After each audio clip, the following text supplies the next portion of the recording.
रामायण का एक प्रसंग है।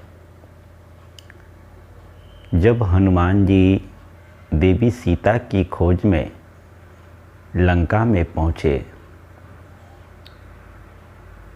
एक एक भवन में सीता की खोज की, लेकिन कहीं भी देवी सीता का पता नहीं लग सका।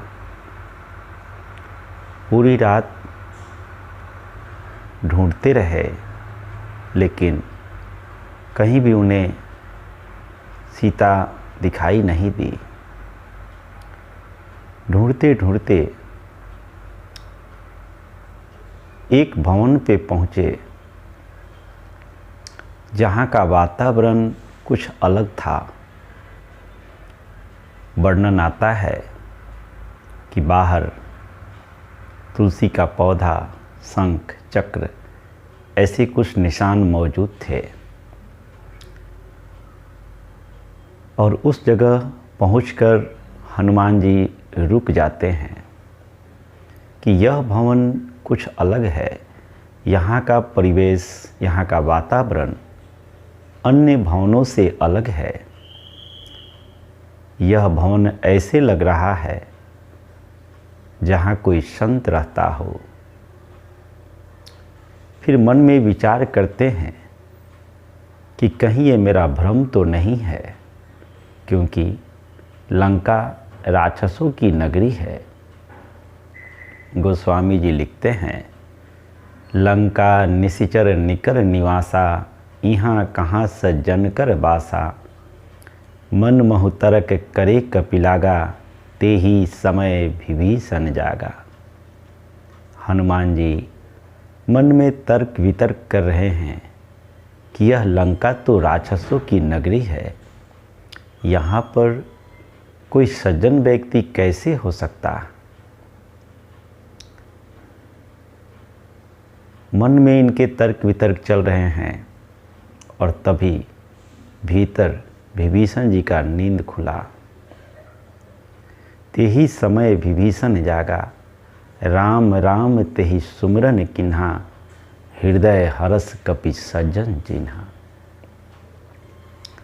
हनुमान जी के मन में तर्क वितर्क चल रहा था, और तभी ब्रह्म मुहूर्त में विभीषण जी की नींद पूरी हुई, और उठने के साथ ही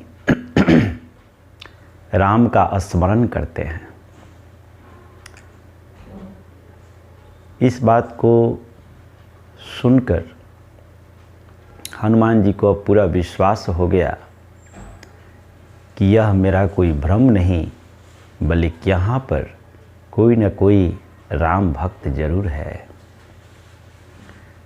तो विप्र रूप धरि वचन सुनाए, सुनत विभीषण उठी तह आए। तुरंत वह ब्राह्मण का रूप धारण कर उस द्वार पर पहुँच आए। उन्हें आते देख विभीषण जी हाथ जोड़कर उनके सामने आते हैं, और एक दूसरे के बारे में जानने का प्रयास करते हैं। मित्रों, इस छोटी सी प्रसंग में बहुत बड़ी रहस्य है। हम ये आपको बताने का प्रयास कर रहे हैं।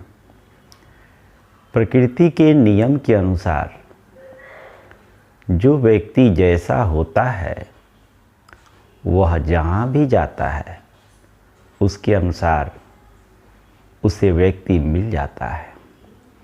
क्योंकि हर व्यक्ति के अंदर से एक तरंग निकलती है, और वह उस तरंग के अनुकूल जो व्यक्ति होता है, वह उससे मित्रता कर लेता है, उसका साथ हो जाता है।